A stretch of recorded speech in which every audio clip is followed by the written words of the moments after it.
Jadi kita belajar hari ini temanya. Keluarga itu menjadi terang. Harus menjadi terang bagi dunia ini. Kenapa? Sebab kalau dunia tidak diterangi, maka dunia ini pasti gelap. Betul ya saudara? Ternyata memang di Alkitab tidak ada ayat lain atau firman lain yang memberitahu kita terang itu keluarnya dari mana. Jelas Tuhan Yesus adalah terang dunia.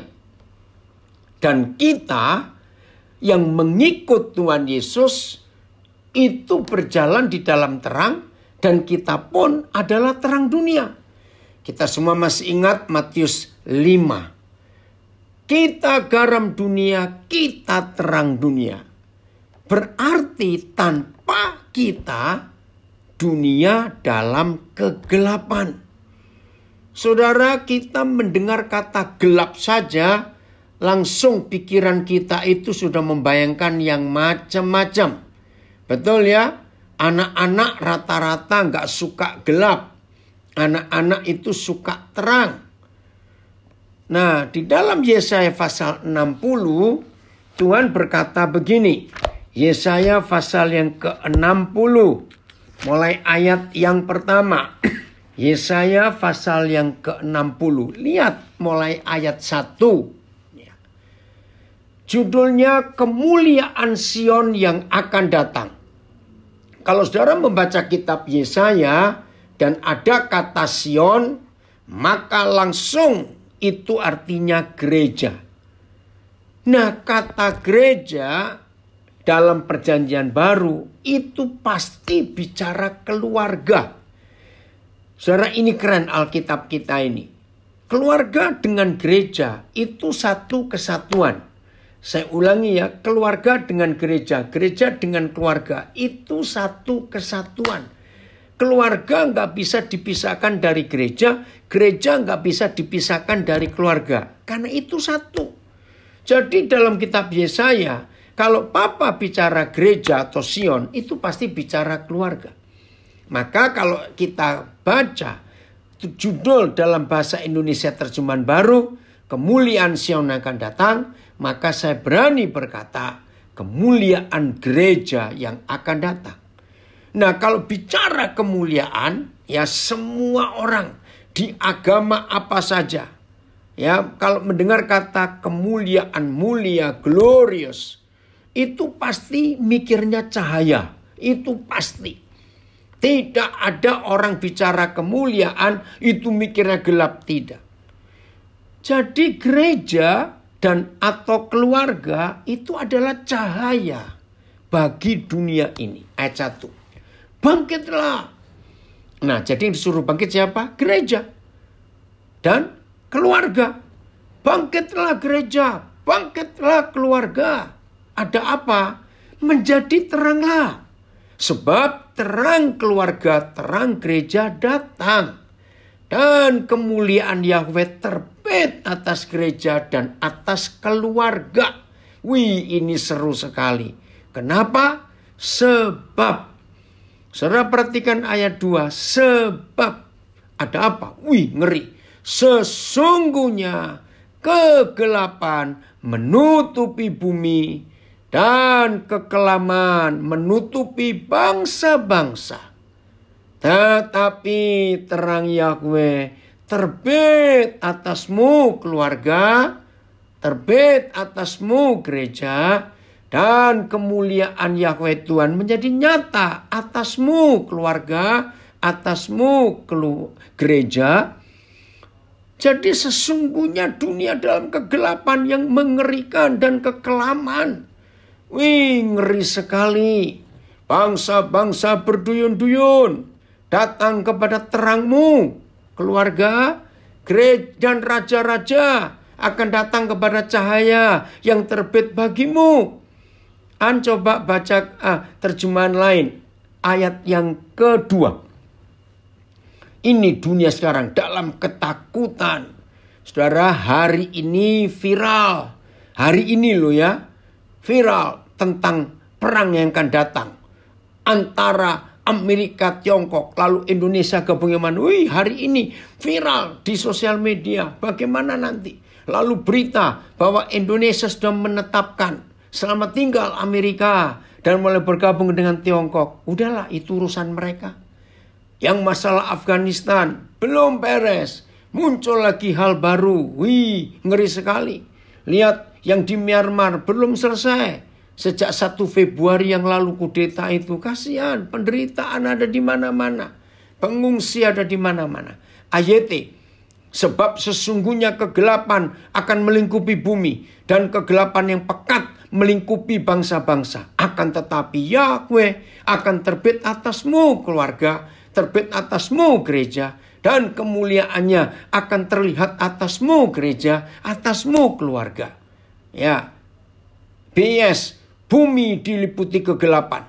Bangsa-bangsa ditutupi kekelaman. Tetapi terang Yahweh terbit di atasmu keluarga. Terbit di atasmu gereja. Cahaya kehadiran Yahweh Tuhan menjadi nyata di atasmu keluarga.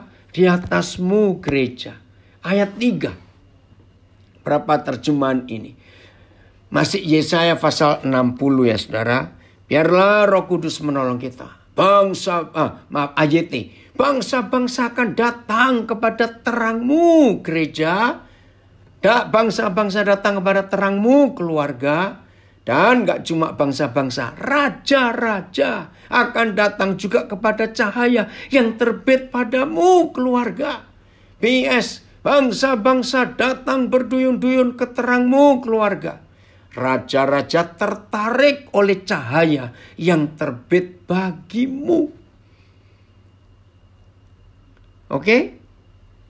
Apa yang muncul di benak saudara kalau membaca Yesaya 60 ayat 1 sampai 3 ini? Pasti jawabannya macam-macam. Tapi saya mau katakan. Dengar ya. Saya beri pertanyaan dan tolong saudara jawab. Yang di Facebook, yang di Instagram, yang di Zoom. Kira-kira kalau setan-setan dan neraka mendengar Yesaya 60 ayat 1 sampai 3. Kira-kira setan-setan itu akan bagaimana? Tolong saudara chatting, tulis. Kita akan diskusi. Ya, kalau terang itu terbit atas keluarga. Oh, ini dari Palembang langsung. Setan transmigrasi ke Mars. Ya, setan gak ada lagi di dunia. Ayo, apalagi nih? Mana yang di Zoom? Ya, yang di Facebook, Instagram. Jadi, kalau setan-setan membaca Yesaya 60 ayat 1 sampai 3, gemetar ketakutan. Ya, Benaya, saya nggak tahu dari mana. Betul. Weh, setan kabur dari Balikpapan. Betul. Dari Balikpapan setannya cemburu. Iya. Apalagi saya belum. Setan pusing. Iya. Di Instagram. Setan nih di Facebook. Setan lari terbirit-birit. Setan gemetar. Iya. Wih, pokoknya setan gak suka. Nah, setan mengkeret katanya. Ya, setannya kayak cacing kepanasan. Tunggu dulu. Mikir enggak? Gara-gara Yesaya 60 ayat 1 sampai 3, setannya seperti itu, ketakutan, ngacir, terbirit-birit, transmigrasi, semua tadi ngacir, ya. Di Instagram setannya nganggur gitu ya. Setannya bingung mau kemana. Oke, saya jawab, bukan itu. Bukan. Justru setan akan melawan saudara. Ini loh masalahnya. Wow, dari Munchen. Tidak, setan gak menyerah. Malah melawan. Tolong perhatikan, ini yang saya temukan. Maka itu tema ini saya ganti. Bukan menjadi terang dalam keluarga. Salah. Kitanya keluarga itu yang sumber terang bagi dunia. Setan susun strategi baru.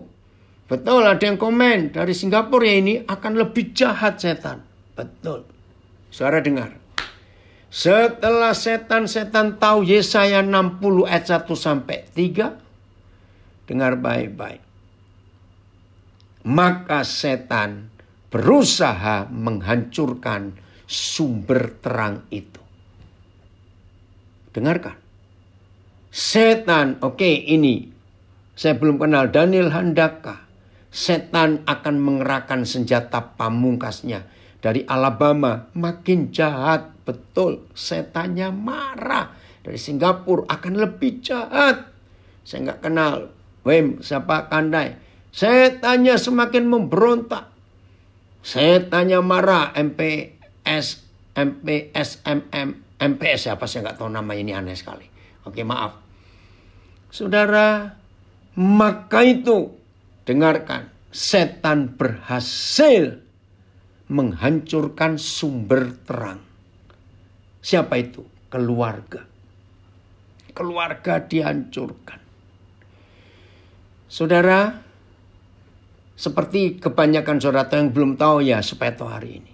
Sejak hari Jumat malam, saya dengan 3 anak saya, kami berempat tiba di Jakarta dari Amerika. Maka kami menjalani karantina di salah satu hotel di Jakarta.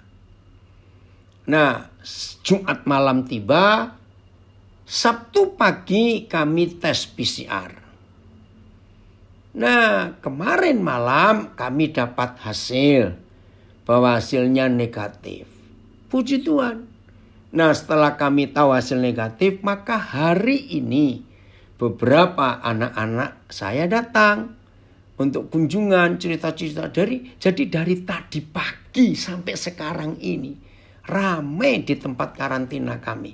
Karena kebetulan salah seorang anak kami dari Balikpapan memberkati kami bisa dapat satu apartemen di hotel ini. Jadi cukup besar, dapurnya besar, ruang tamunya besar. Ada 2 kamar, ya, 1 master bedroom, 1 kamar dengan 2 tempat tidur queen. Pokoknya besar, ada bisa rame. Nah, tadi ini sebelum mulai ada 3, jadi 6 kami ya di ini. 7 rame. Dari pagi tadi kami bergurau, kami guyonan. Saudara, saya percaya semua kita pernah mengalami pertemuan dengan teman-teman. Wih, guyon ini, gurau ini. Seperti tadi kita mau mulai, maaf ya, yang baru gabung. Tadi kaget-kaget, kok bisa guyonan rame dengan semua anak-anak. Saya harap cerita ini menyadarkan setiap kita. Saudara-saudara yang kerja di kantor, wih, seharian bisa guyon-guyon sambil kerja bersama teman-teman. Kalau makan siang rame-rame dengan teman bisa bergurau. Saudara di hari libur atau weekend, akhir minggu, saudara bisa kumpul teman-teman rame, gurau. Senang bukan? Pertanyaannya.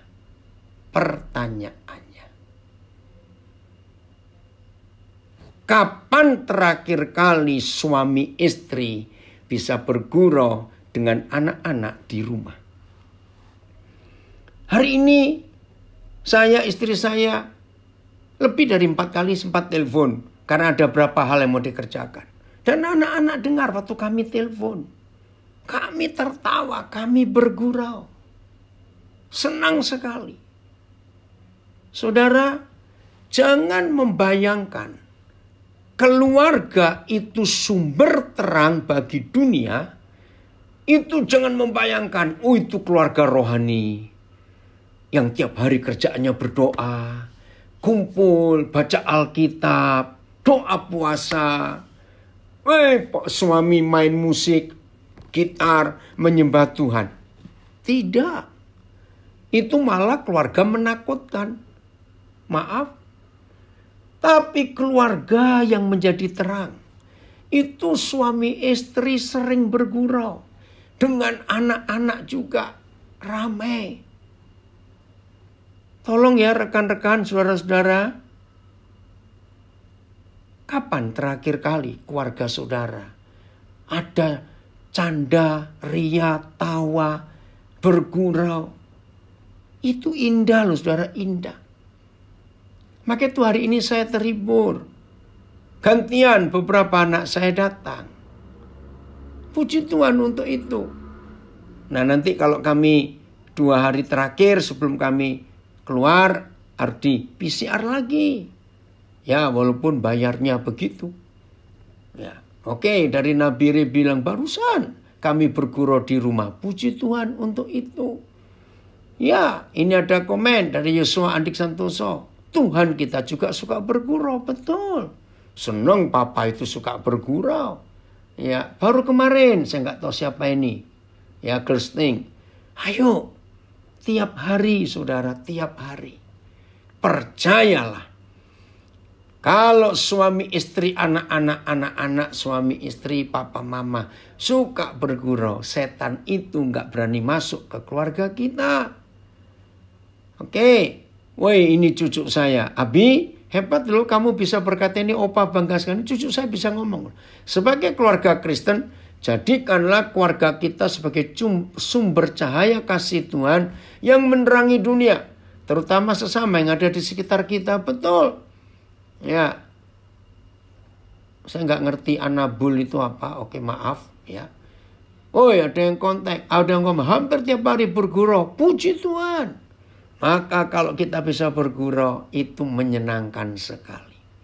Saudara, keluarga kita bisa penuh dengan tawa, ria, canda, guyonan, gurauan macam-macam. Itu cuma satu penyebabnya. Apa itu? Saling mengampuni. Maka itu ketika hal kecil, tolong dicatat, ketika hal kecil terjadi dalam hidup suami istri, hal kecil, dengar baik-baik. Ketika hal kecil terjadi dalam hidup suami istri, lalu hal kecil itu memantik api kecil. Kecil-kecil semua loh. Tapi jangan anggap enteng, pantikan api kecil. Dalam hidup suami istri itu jadi neraka untuk anak-anak. Saya percaya semua kita setuju. Ada komen. Kebahagiaan dalam keluarga, kebahagiaan, kehangatan dalam rumah tangga sangatlah penting dibanding materi, betul. Oke, kembali cucu saya dari Malang ini komen. Sebelum kita bisa menjadi terang dunia, mulailah dengan menjadi terang di dalam keluarga. Setuju, Abi? Luar biasa. Itu dia. Ada yang komen, saya hidup sendiri di kos, tidak ada yang diajak guyon. Kalau saya tertawa sendiri dipikir saya stres. Salah.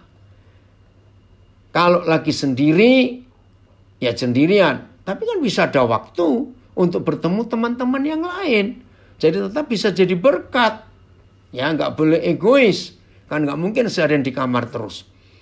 Saudara, jadi kita harus tahu bagaimana kita jadi berkat. Maka itu suami istri, sumber sukacita kita, sumber tawaria kita. Bukan karena uang banyak. Bukan karena deposito, bukan karena satu, catat. Sumber sukacita kita dalam keluarga itu cuma satu. Ketika kita selalu, terus mengampuni. Jadi hal-hal kecil yang terjadi antara kita berdua suami istri, langsung ampuni. Ini saya beri kesaksian. Ya. Oh, dari Sumba, bercanda gurau itu indah, betul. Maka itu suami istri, udahlah ampuni. Awas, kalau yang punya peliharaan ya, saya harus ngomong terus terang. Kalau saudara punya peliharaan, biasanya anjing ini. Saudara bisa lebih bercanda dengan anjingmu daripada dengan suamimu atau istrimu. Saudara harus bertobat. Berarti itu salah. Masa dengan anjingnya bisa bergurau, dengan pasangannya tidak? Ayo, periksa hidup ini. Betul, ada komen dari Nabi, banyak uang berlimpah, tapi saat ribut terus suami istri, anak sia-sialah. Betul, anak-anak akan menderita dengan semuanya itu. Saya cerita pengalaman saya. Oh, terima kasih Dr. Neno Bais. Anak-anak menjadi bahagia, berprestasi, dan menjadi cerdas ketika papa mamanya bisa hidup harmonis, bercanda, dan mengampuni. Setuju. Maka itu suami istri, tolong ya, mulai hari ini jangan si kunyuk itu mencuri pengampunan dari hidup pernikahan kita. Jangan. Karena itu penting sekali. Ayo suami istri, buktikan itu sukacita kita bergurau. Karena ada pengampunan. Masa dengan teman-teman kita bisa bergurau, tapi begitu pulang ke rumah kita jadi orang aneh, jadi aliens. Untuk suami kita, untuk istri kita, untuk anak-anak kita kok kita jadi aneh. Siapa yang pulang kantor langsung masuk ke kamarnya sendiri-sendiri, nggak tegur sapa. Ayo bertobat, ciptakan surga di dalam pernikahan kita. Itu bisa menjadi terang. Nah, saya cerita pengalaman saya. Ini tahun 80-an. Waktu saya masih jadi gembala ya di salah satu tempat, salah satu gereja. Nah, saya mulai melihat ada yang aneh di dalam jemaat. Tapi saya nggak bisa mendeteksi. Wih, saya mencari rasa aneh kalau ibadah itu ya. Tapi saya nggak ketemu-ketemu. Gimana ya? Nah, terus saya minta hikmat. Papa beri saya hikmat. Ya, waktu itu saya belum menikah, saudara. Ya, tiba-tiba Roh Kudus bilang, karena gini, saya ngomong, satu-satunya cara buat saya bisa kenal jemaat saya per keluarga, yaitu kalau saya bisa nginap di rumah mereka setiap malam satu keluarga satu. Ya, tapi nggak lucu dong. Masa gembalanya yang nginep di rumah jemaat mau ngapain? Saudara, betul. Kalau suka bergurau menjadikan tubuh itu sehat. Oke, Pak Sitorus, ya ini anak saya di Gorontalo. Doa tidak dijawab oleh Tuhan kalau hidup suami istri tidak akur. Benar. Kalau suami menyakiti istri maka doa akan terhalang. Semua kita harus saling mengampuni. Nggak mungkin bukan saya harus nginep di rumah jemaat ganti-ganti, nggak lucu. Hanya untuk mengetahui. Tapi kalau sampai hanya satu malam saja pendetanya nginep di rumah jemaat. Saya tanya, bisa nggak jemaatnya main sandiwara? Karena tahu gembalanya nginap. Bisa. Begitu. Nah, maka saya minta hikmat. Terus gimana dong? Untuk kita bisa menyadari. Saya sebagai gembala bisa tahu. Tuhan jawab, Daniel, dekati semua anak jemaat. Jadikan agen mata-matamu. Oh ya? Gimana ini anak jemaat jadi agen mata-mata? Saudara, luar biasa. Lalu saya dekati ya hampir semua anak jemaat. Saya bilang, mulai besok kamu jadi mata-matanya Om ya. Wih, anak-anak senang toh kalau diajak main perang-perangan. Ya anak-anak senang bukan kalau diajak main seperti itu. Gimana Om? Mata-mata bagaimana Om? Tapi janji ya, jangan sampai papa mama tahu. Saya bilang, apa Om? Kamu mulai besok jadi mata-matanya Om. Siapa yang di mata-matanya Om? Ya papa mama.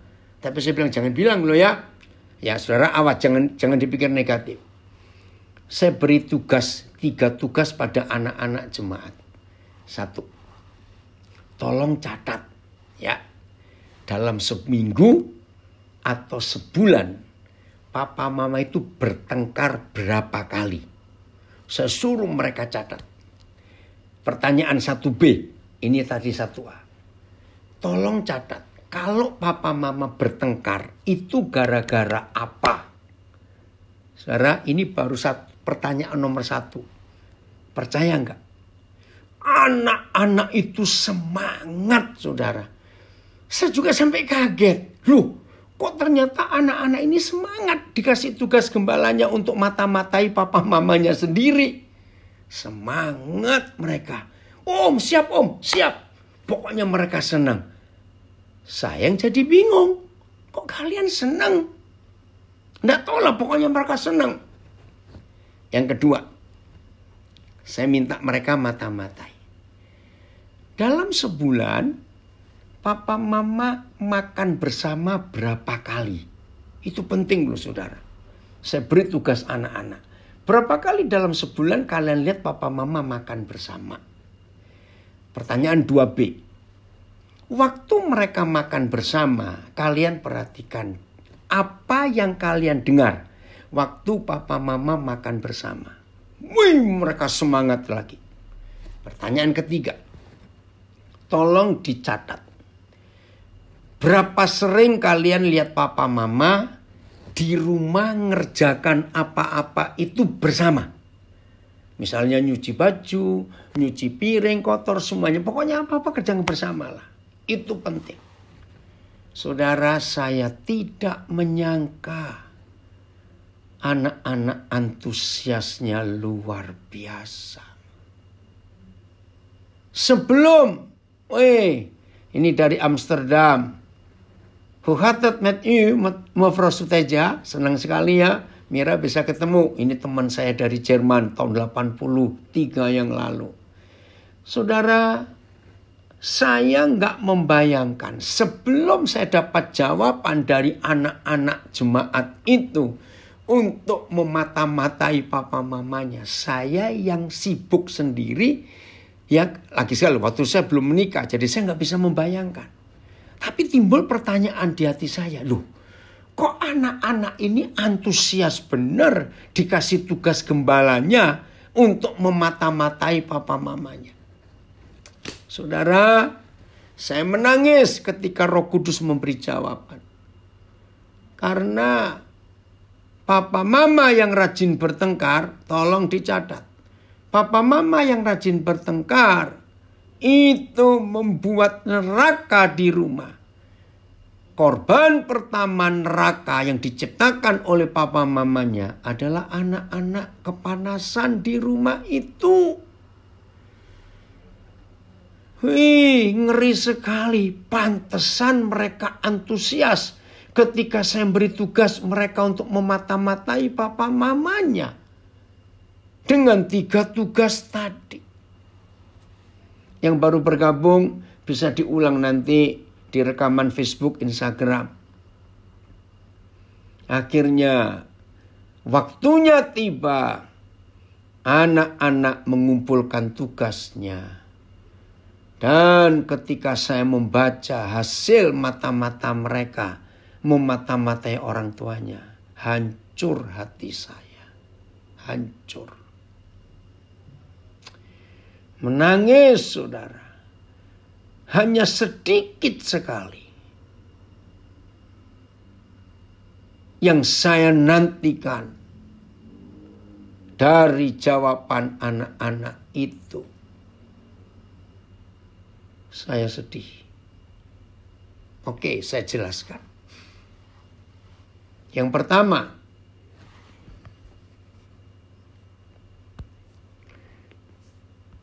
saya lanjutkan. Yang pertama hasilnya, saudara. Ternyata papa mama sering bertengkar. Ada yang menyebut tiap hari, Om. Ada yang menyebut seminggu sekian kali, Om.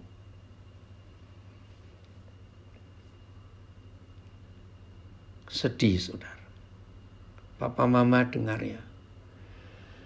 Saya pernah memberikan kesaksian. Waktu itu Yeremia Rim masih hidup, hamba Tuhan hebat ini. Kami membuat angket, kuesioner kepada ratusan anak-anak dari keluarga-keluarga yang kami kenal. Salah satu hasilnya adalah begini. Kami beri pertanyaan mereka. Tolong perhatikan. Jadi buat kalian, ini pertanyaan yang terakhir dari angket kami untuk menilai bagaimana suasana keluarga itu. Jadi menurut kalian anak-anak, kalian lebih suka melihat papa mama ada di rumah tetapi tidak berfungsi. Karena papa mamanya rajin bertengkar. Atau lihat. Atau ini kuesioner, jadi pertanyaan buat anak-anak. Atau kalian lebih suka melihat kuburan papa mama. Wih, waktu pertanyaan itu, jadi ada 2 psikolog yang nemanin kami.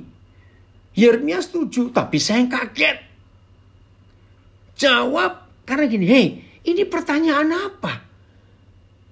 Masa anak-anak diberi pertanyaan? Jadi menurut kalian lebih suka melihat kuburan papa mama atau melihat papa mama ada di rumah tapi nggak berfungsi sebagai papa mama? Nah, kan saya protes. Loh, jadi masa kita mengharapkan papa mamanya anak-anak meninggal?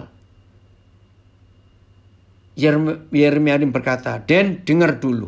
Kita belum tahu hasilnya. Ayo." Saudara, jawaban anak-anak mengagetkan. Hampir 80%, saudara. Maka itu jawaban anak-anak itu merubah konsep pelayanan saya. Jadi bagi saudara-saudara yang tahu pelayanan saya, pelayanan kami suami istri. Kenapa kami lebih banyak memperhatikan anak-anak? Kenapa Tuhan berikan kami hati untuk bisa mengerti, menerima anak-anak yang disakiti dalam keluarga? Kenapa?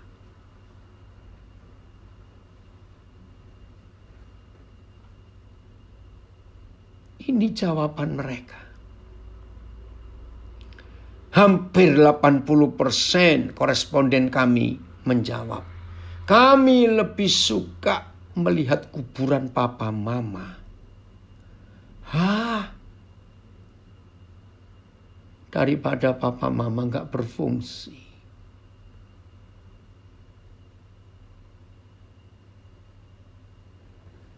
Mudah-mudahan kalau ada papa mama ikut mendengar pelajaran ini, bertobatlah hari ini. Sebelum anak-anakmu yang masuk neraka gara-gara kelakuanmu berdua yang tidak saling mengampuni. Anak-anak capek kalau lihat papa mamanya berantem.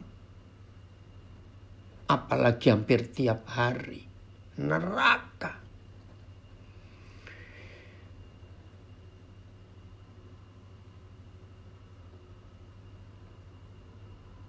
Papa mama, saya mewakili anak-anak. Stop papa mama bertengkar terus, kami capek.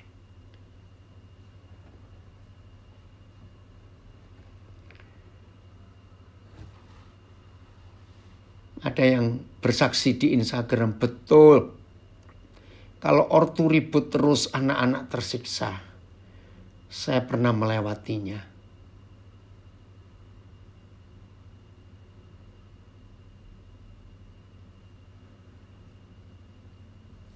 Ayo kita bertobat, papa mama.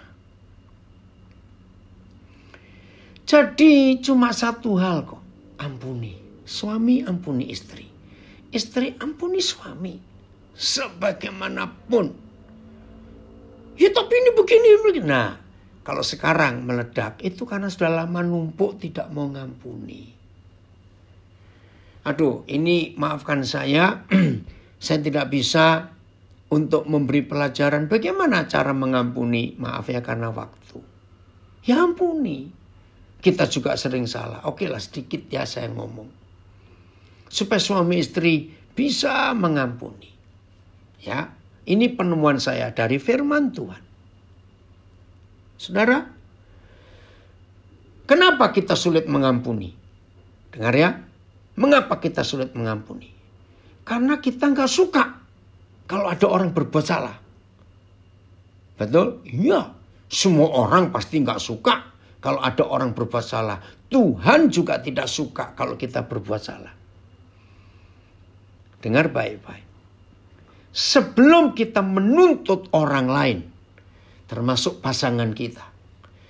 Tolong jawab pertanyaan saya. Sebelum kita menuntut orang lain, termasuk pasangan kita, untuk tidak boleh berbuat salah. Tolong jawabnya semuanya. Berani nggak saudara dan saya menuntut diri sendiri dulu untuk tidak boleh berbuat salah? Tolong jawab. Saya ulangi. Jangan pura-pura nggak ngerti ya, awas. Semua kita nggak suka kalau disalahi orang dan ada orang buat salah. Betul, saya setuju itu. Tapi masalahnya, beranikah kita menuntut diri sendiri untuk jangan berbuat salah sebelum kita menuntut orang lain untuk jangan bersalah. Tolong jawabannya, saya tunggu di Zoom, Instagram, Facebook. Tidak berani. Makasih Amos, kamu jujur, Papa senang sekali. Ayo yang lain, jangan sombong. Berani enggak? Ada yang berani enggak? Mana? Yang di Facebook? Facebook, Instagram belum. Puji Tuhan, rekan saya Mbak Tuhan, Pak Jeffrey, tidak berani. Tidak berani, sebab saya sering bersalah. Tidak berani, betul. Enggak berani. Ya, aduh. Terima kasih kita semuanya jujur. Nah, saudara. Saya punya 2 pilihan jawaban. Tolong jawab. Kalau kita masing-masing sadar. Tidak berani menuntut diri sendiri untuk tidak berbuat salah. Saya ulangi. Kalau saudara dan saya sadar. Tidak berani menuntut diri sendiri untuk berbuat salah. Saya tanya. Dengan 2 jawaban pilih 1. Tapi kita berani menuntut orang untuk tidak boleh buat salah. Maka kita ini orang kejam atau orang biadab. Dua-dua sama jeleknya. Tapi saya minta saudara jujur milih. Saya ulangi. Kalau kita semuanya sadar. Tidak berani menuntut diri sendiri untuk tidak bisa berbuat salah. Tapi berani menuntut orang lain untuk tidak bersalah. Tolong jawab, kita ini kejam atau biadab? Dari Nabi sudah jawab, biadab. Ya, saya nggak tahu siapa itu Ivana, kejam. Ya, Balikpapan, biadab. Ya, dari Cirebon, biadab.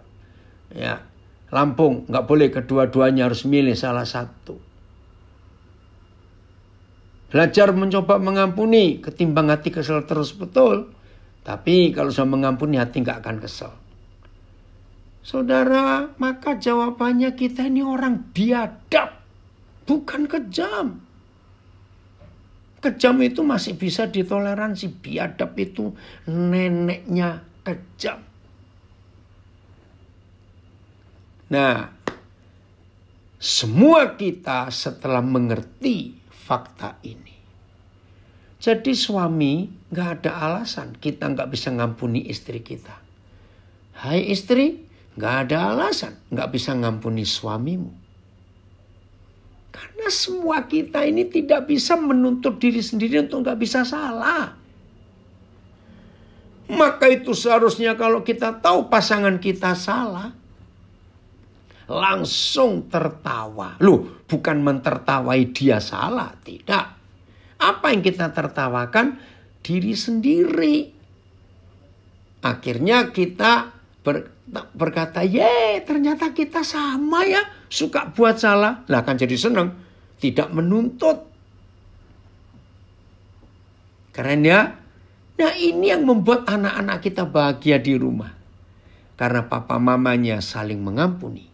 Tidak menuntut. Tuhan tolong kami semua.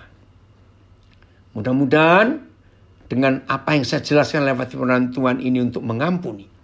Suami istri, sahabat, pertemanan, mari kita saling mengampuni. Saling mengampuni.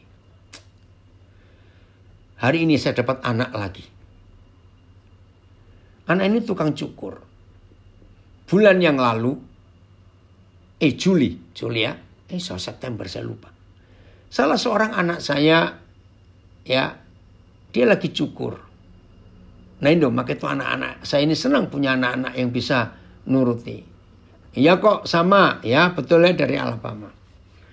Nah anak saya ini ketika dicukur oleh orang ini, masih muda. Hatinya tergerak. Sambil cukur, anak saya ini ngajak ngomong. Nah, puji Tuhan, cukup sukses usahanya anak saya ini. Selesai dia cukur, dia cerita ke saya sambil terharu. Pap, tolong ya layani. Kalau dia mau kuliah, Nah ini ada yang komen, loh di karantina kok bisa dapat anak? Dengar dulu ceritanya. Tadi malam saya akan baca ini ya. Mungkin kalau Ari bisa masukkan ke Zoom ya Ari biar dibaca, atau ke Facebook Aan. Ini kisah yang luar biasa saudara. Jadi gini loh Kristo supaya tahu. Ya, jadi akhirnya anak saya itu cerita, Pap tolong layani. Oh ya siap. Saudara, tadi malam jam 9:30 saya mulai kontak dia, tukang cukur ini. Aduh, belum terlambat. Oke ya, bentar. Nanti ini supaya di-share. Ya, untuk kita semuanya selalu jadi berkat. Nah, bentar ya.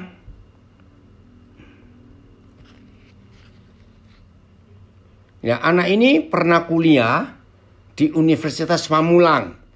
Tetapi karena nggak bisa bayar, akhirnya dia putus. Nah, oke. Nah, tadi pagi, kemarin malam setelah saya telepon, tolong ya nak, besok saya tuh belum kenal siapa anak. Iya, jarang nggak pernah ketemu. Tolong, besok kamu cari kampus mana yang masih buka. Ya, nah ternyata ada di Paramadina. Dia ingin ngambil fakultas hukum. Tadi pagi dia kontak saya. Akhirnya saya suruh manggil papa. Kaget waktu dia tahu saya suruh dia manggil saya papa. Ternyata dia nggak pernah kenal siapa papanya. Jadi nggak tahu.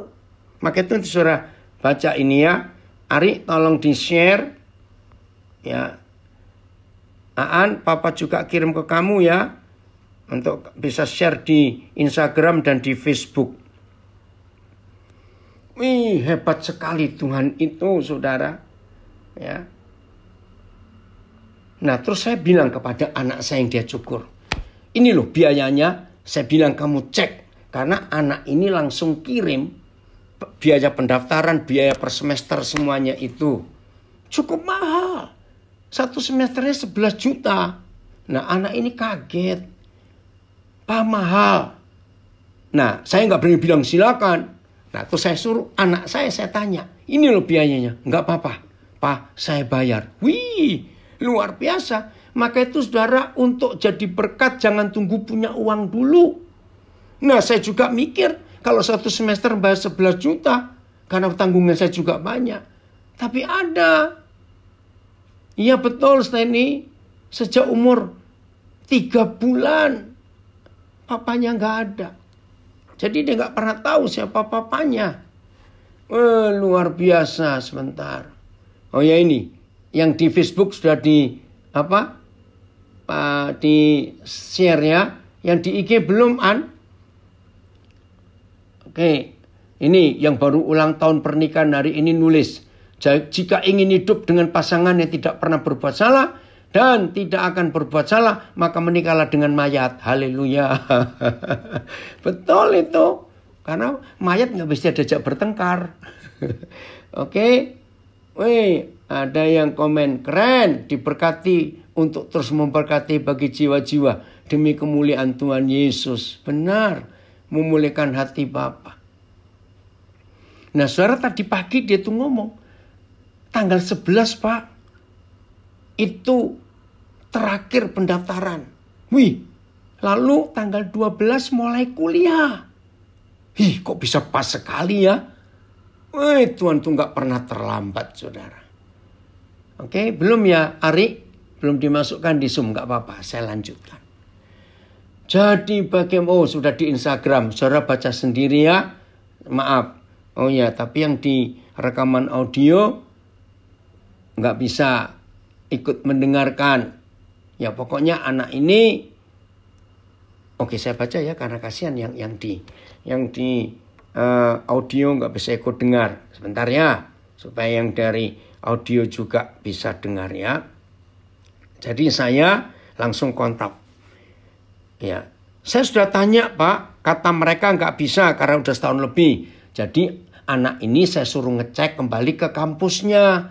yang sudah 1 semester lewat belum bayar. Ternyata nggak bisa. Saya mulai gak aktif kuliah pas mulai pandemi, jadi awal 2020. Waktu itu gak ada biaya, terus saya ke Padang untuk jumpa saudara. Mulai dari situ gak kuliah lagi. Terus saya bilang, nak jangan segan anggap papa sebagai papamu ya. Ayo nak berjuang untuk berhasil. Papa dukung. Ya. Barber itu milik siapa? Ya saya tanya. Jadi ada kamar yang bisa jadi tempatmu ya nak. Terima kasih banyak Pak, saya terharu dengarnya. Ada bos saya Pak, saya hanya karyawan. Nggak ada kamar sih Pak. Kalau siap kerja dirapiin aja untuk tempat tidur. Nanti setelah tutup barbernya. Jadi kalau tidak bisa lanjut kuliah di Pamulang, kamu ingin kuliah di mana? Kalau di Pamulang kayaknya nggak bisa lagi Pak. Soalnya peraturan di kampus itu kalau sudah sempat mendaftar dan keluar, di kampus nggak bisa daftar lagi. Kalau rencana kuliah di mana masih kurang tahu Pak, bagaimana bagusnya. Nah, saya tanya, masih ada kampus yang buka, nak? Kalau daftar sekarang, gak tahu Pak, ntar saya cek di Google. Kalau masih ada, mana yang buka. Ya nak, cek sekarang. Ya, besok WA Papa. Sungguh nak, jangan segan, telepon atau WA Papa. Perlu apa saja. Ya, ya Pak, terima kasih banyak Pak. Besok saya chat Papa lagi kalau ada yang masih buka. Nah, itu sudah tadi malam. Ya Pak, makasih banyak. Saya terharu banget Pak, jujur. Saya nggak pernah ngalamin kasih sayang orang tua, apalagi seorang papa. Nah itu saya telepon. Loh, kemana papamu? Aduh, 3 bulan. Umur 3 bulan dia ditinggal. Aduh. Oke, oh ini anak saya Dr. Neno Baez. Pak, mungkin dia bisa menggunakan nilai-nilai mata kuliah yang sudah lulus dari kampus sebelumnya. Supaya tidak mulai kuliah dari awal. Oke, nanti Papi beri nomor dia ya Hari, kamu kontak. Nah ini kerjasama yang bagus anak-anak itu. Pak, saya sudah cari kampus yang semalam, yang masih buka pendaftaran, Universitas Paramadina, tanggal 11 ini batas pendaftaran. Nah itu saudara. Terima kasih ya sudah ditayangkan di Instagram, di Zoom, di Facebook. Jadi kapanpun dan bagaimanapun kita bisa jadi berkat. Luar biasa.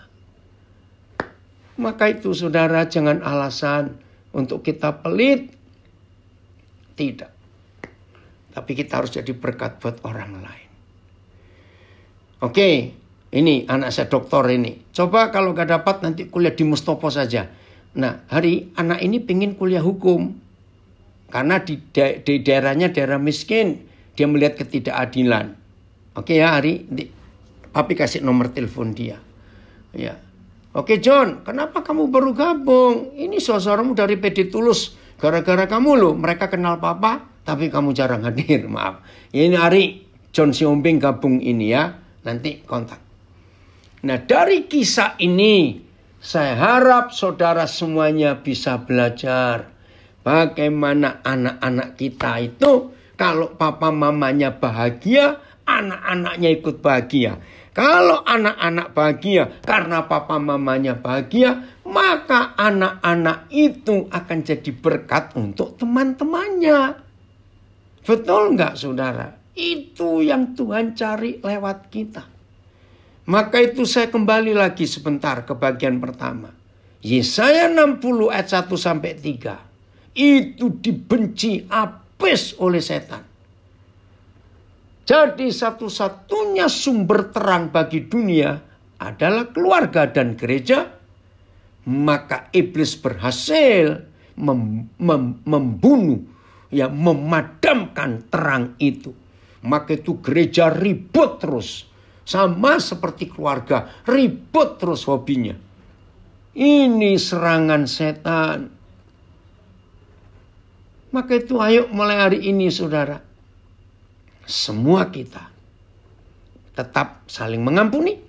Supaya dari keluarga kita cahaya kemuliaan itu menerangi dunia, menerangi sekitar kita. Luar biasa. Oke, saya stop dulu. Saya ingin ada pertanyaan nggak sebelum saya akhiri? Ya, saya nggak tahu kenapa kok tiba-tiba ini kebalik. Biasanya pertanyaan diberikan setelah kita selesai belajar. Nggak apa-apa yuk. Cepat waktunya. Baik yang di Zoom Instagram silakan nulis ya. Yang di Facebook Instagram nulis. Karena saudara nggak bisa bicara. Nanti saya bacakan. Yang di Zoom Ada yang mau bertanya? Semuanya. Bagaimana keluarga kita? Nah, maka itu saudara, ketika anak-anak itu jadi mata-mata saya, wih, semangatnya luar biasa. Kenapa? Setelah saya temukan sekian minggu setelah itu, wih, saya syok. Laporannya banyak. Bahkan saya nggak minta anak-anak itu ngirimkan laporan kepada saya tentang papa mamanya di rumah. Itu membuat saya jadi semangat. Apa kesimpulannya? Ternyata anak-anak senang kalau papa mamanya nggak berantem. Terus suatu hari ada yang ketahuan. Ditegur papanya, ternyata ketahuan jadi mata-mata gembalanya.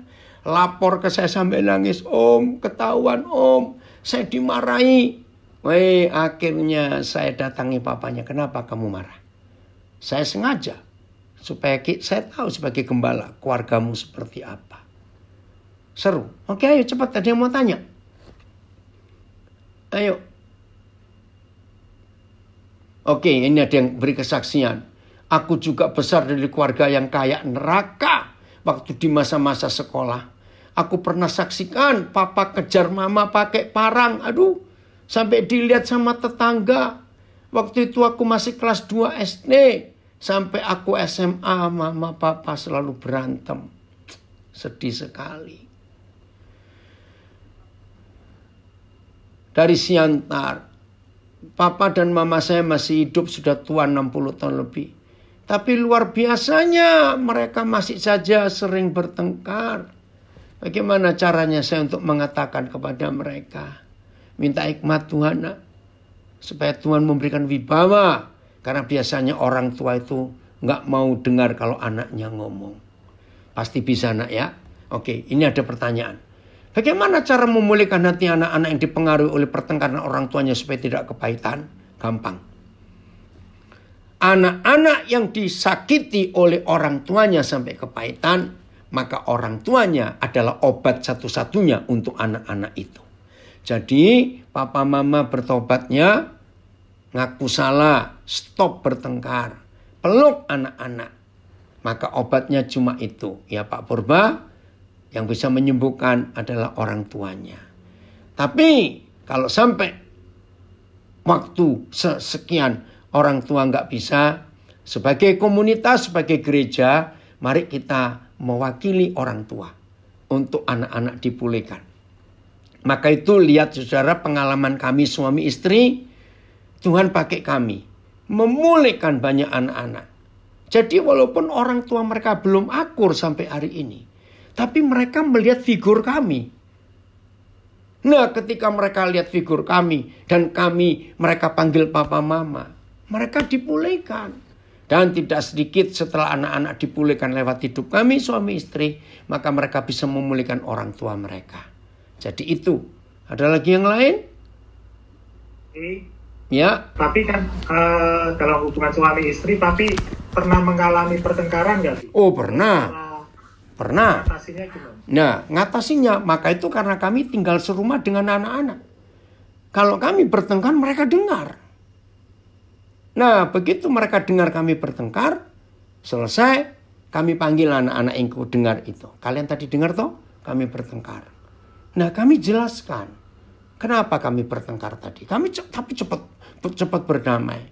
Nah, kami jujur pada anak-anak, ini loh pertengkaran kami gara-gara ini. Dan tidak segan kami minta. Sekarang kalian lihat ya, kami berjanji untuk tidak melakukan lagi. Sekarang tolong doakan papa mama. Ya, mereka doakan. Itu yang kami alami. Tapi ya puji Tuhan jarang sekali kok. Ya, tahun ini kami tahun 29 tahun menikah. Tanya anak-anak yang pernah tinggal serumah dengan kami. Jarang sekali kalau dibilang bertengkar itu. Karena kami sudah praktekkan saling mengampuni. Jelas ya Ari? Ada lagi? Siap, Oke. Saya mau tanya ini Pak Aldo Kodat. Ya. Siap. Sebelumnya saya mau menyampaikan dulu. Sebenarnya anak-anak yang nakal, anak-anak yang banyak pola di luar, anak-anak yang terjerat narkoba dan lain-lain pergaulan yang tidak baik. Kalau menurut saya bukan karena pengaruh pergaulan, tetapi karena lingkungan keluarganya yang tidak sehat dan tidak harmonis. Itu pemikiran saya, karena saya pernah. Iya, betul Santo. Iya. Ya, Jadi sumbernya selalu dari rumah. iya, Selalu dari rumah sumbernya. Anak-anak akan jadi baik atau tidak tergantung kita, papa mamanya. Karena kita ini sumbernya. Betul? iya. Ya, oke. Saya pengalaman dari tahun 80 sampai tahun 2000. Saya itu diberi tugas oleh pastor waktu itu untuk menjadi koordinator dan pembina anak-anak muda Katolik. Banyak masalah yang... Pertanyaannya Pak Santo? Iya, pertanyaannya langsung karena masih antri. Ya. Saya mau tanya, bagaimana caranya kita mengatasi emosional kita di dalam suatu permasalahan? Itu sudah. Terima kasih, Pak Daniel. Ya. Oke. Ya, permasalahannya kembali kepada orang tuanya dipulihkan. Kalau kita bisa memulihkan orang tuanya, ya berhasil. Seandainya orang tua sudah tidak ada, meninggal atau sudah cerai, maka kita yang mewakili mereka. Betul. Ya. Oke, tadi pertanyaannya Pak Santo, bagaimana mengatur emosional di dalam dirinya supaya tidak... Di diri orang tua atau diri anak-anak? Pak Santo, dalam mic Ya, di mute. sorry, mic-nya ke aduh. Ya, di dalam diri anak-anak atau dalam diri orang tua? Umpama saya, karena suatu permasalahan timbul manusia, sebagai manusia biasa kan kadang timbul emosi. Nah, itu tadi. Tapi itu bagaimana mengatasi? Ya, itu tadi. Kita emosi karena kita tidak suka perbuatan orang lain. Nah, kalau kita tidak suka perbuatan orang lain dan kita tadi sadar aku juga bisa salah, maka kita emosi itu salah. Kita juga sering salah. Iya. Maka itu selalu mengampuni, selalu mengampuni. Gitu ya. Oke. Terima kasih. Sama-sama. Ini ada pertanyaan. Apa yang harus dilakukan anak untuk kedepannya jika ada orang tua yang berpisah dan memutuskan untuk bercerai? Nah, coba anak-anak carikan orang yang dihormati oleh papa mamamu. Suruh datang jadi penengah. Mudah-mudahan bisa berhasil.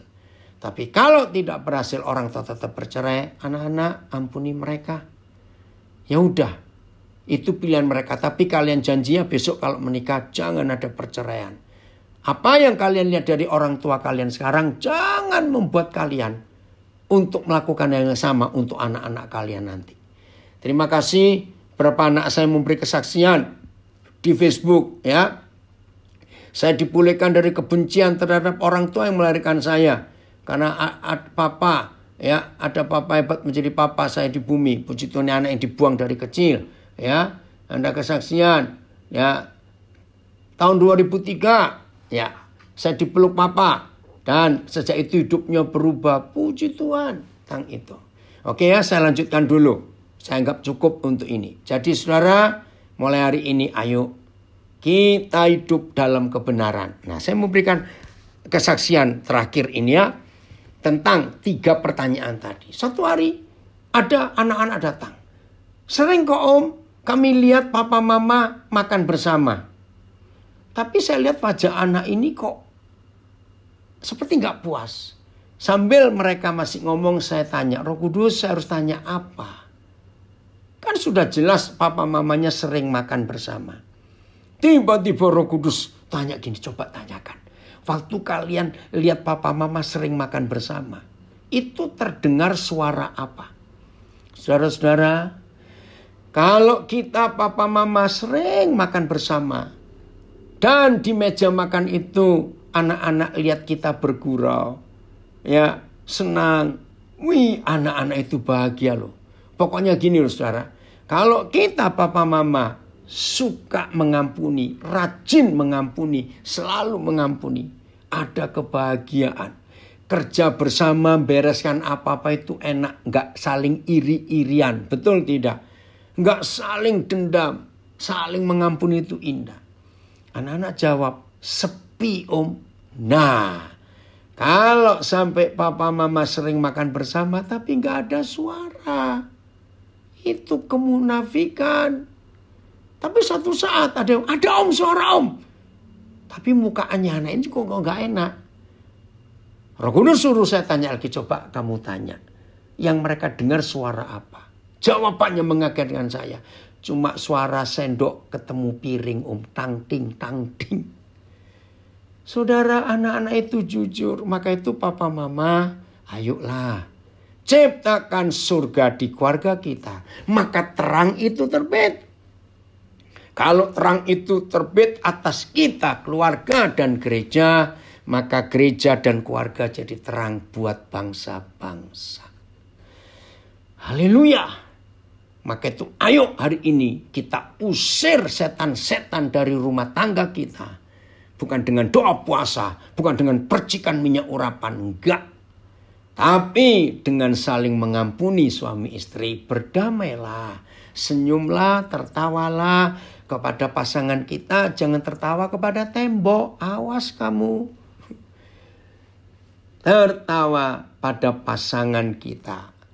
Pasangan kita tersenyum kepada kita. Aduh, anak-anak bahagia sekali. Maka inilah kebenaran yang hari ini harus kita miliki dalam kehidupan kita. Surga ada di bumi. Maka bumi jadi seperti surga. Amin ya. Mengampuni, mengampuni, mengampuni. Oke? Bagi yang lain ada pertanyaan, tolong kontak saya ya ke WA. Ya, tolong yang belum tahu nomor WA, yang di Facebook, yang di Instagram, tolong catatkan nomor yang bisa dikontak. Ya, karena waktu. Oke, ini anak-anak saya masih nunggu juga. Saya ada urusan dengan beberapa mereka yang sedang nunggu saya di sini. Begitu ya. Bahkan indah bukan, gampang bukan untuk menciptakan terang dan surga. Cuma saling mengampuni kok. Ya, tolong catatkan nomornya nomor papa ini di Facebook sudah ada yang tanya. Aduh, udah ada yang tanya lagi. Orang tua saya usia 70 lebih, tapi mereka bersifat seperti anak kecil. Aduh, Tuhan tolong. Ya. Kenapa orang tua yang sudah berumur lanjut hampir semua kembali ke seperti anak kecil ya? Karena banyak masalah lalu yang disimpankan itu. Tolong catatkan sudah untuk Andre dari Nganjuk, ini anak saya sudah lama nggak ketemu ini ya. Oke. Ya, tolong ya, kok belum nyatat kamu di Zoom, di IG sudah, Facebook belum.